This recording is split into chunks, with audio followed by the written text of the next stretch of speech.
Welcome, everybody. I'm here with a nice little news update for you all.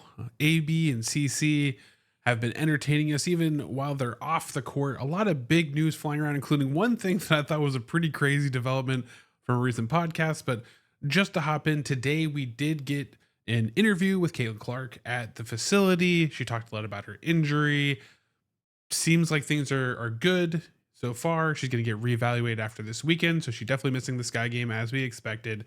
And then it sounded like she was a little bit hesitant that she would come back right away. It was still a possibility, although she also admits that she's just a very impatient person. It makes sense. She's super competitive, and up there talking about it, you can tell, she's echoing a lot of things like, oh, you can learn from the sideline, but she wants to be out there. She definitely wants to be out there, but she also did importantly say at the end of her interview that she was really impressed with McDonald. I think they've been really resilient. It's hard when your point guard goes out that controls a lot of the game, and people have kind of had to step into positions that maybe they haven't had, and I think just giving themselves grace. Things aren't going to be perfect. We're kind of playing a little bit different than we would probably play if I had the ball in my hands. I thought we played a really great game.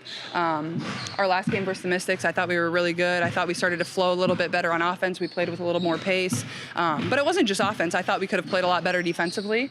So I think just those little areas that we could have cleaned up that, whether I'm out there or not, those are things that we could, do better and be better in. And Steph has really challenged them. And I thought we've had great intensity in our practices. So that's been, awesome to see. But I think everybody's kind of just stepped up and, adjusted to it. And I'm just really proud of them for staying resilient and really just battling, and happy we beat the Mystics, but now, focusing on Chicago and hopefully getting a win there too. What have you seen from Ari kind of coming in on Sunday, having 2 days, and then yeah. down Tuesday?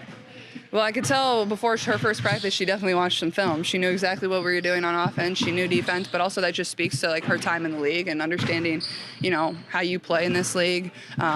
She's competitive. Hey, Aaliyah. She's competitive, she's aggressive, she's physical. Obviously, she's guarded me when she was on the Sparks last year.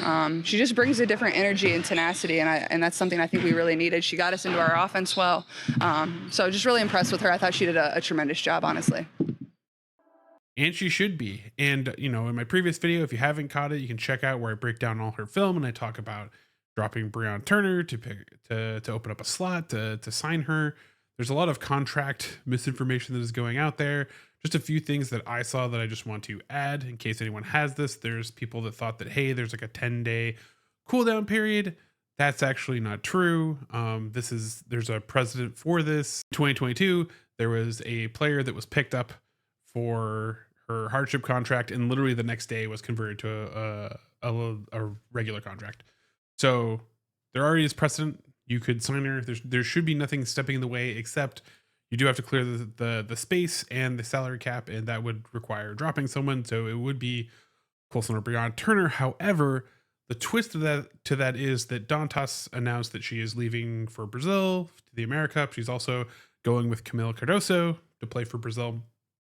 But that also then leads to a tough decision, because now you only have so many bigs. You were dropping a big before. We had Dantas. She's been so reliable lately, especially on the defensive side, just being another big body that can bang down low and hitting those threes, which have been very timely.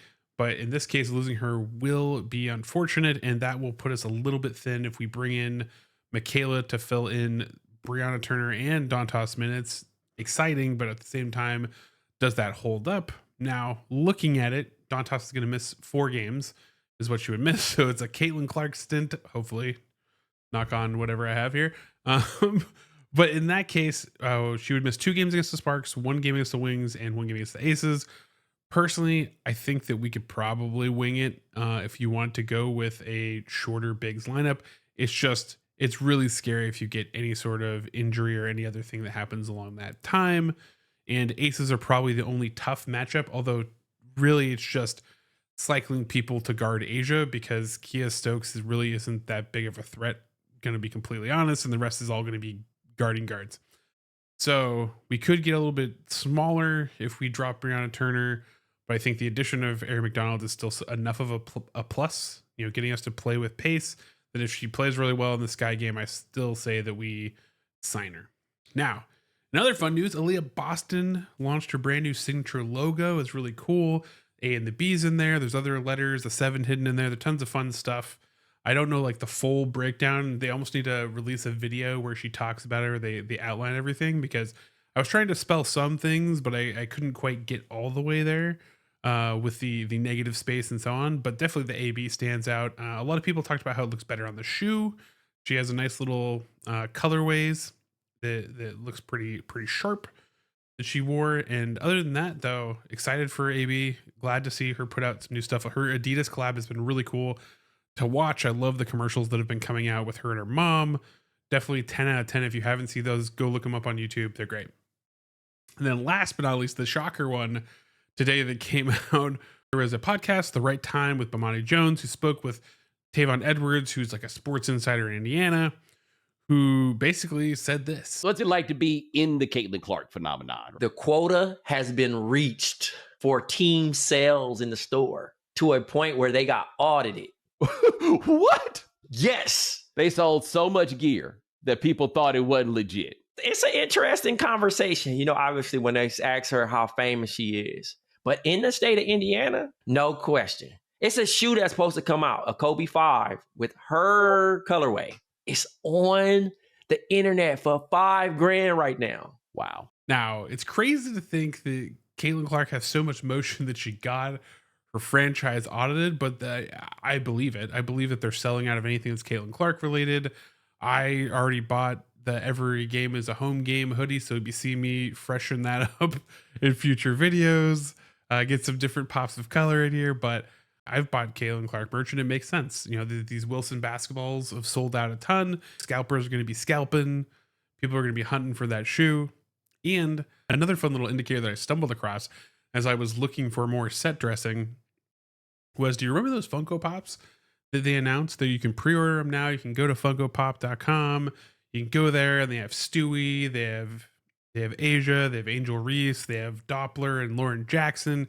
And you can all get those in the first wave. You can get them by the end of June, either by the end of this month, most of them, except Caitlin Clark, because her wave's already sold out. They're on to the next wave and they're already selling out of that wave. You can't get her until October. And so if you want to get your own Caitlin Clark Funko Pop, then I suggest you order one now, because that's probably going to be the last time before the holiday season if you want to get it as a gift or something like that. So think ahead. This is my shout out to you. If you're a Caitlin Clark fan, you want to pick up your own Funko Pop. Not sponsored at all, but just a fan. But anyways, let me know if you like these little news segments or updates or fun stuff that's going on in Fever World. And remember, as always, you're going to be amazing today because you are amazing. And I'll catch you next episode.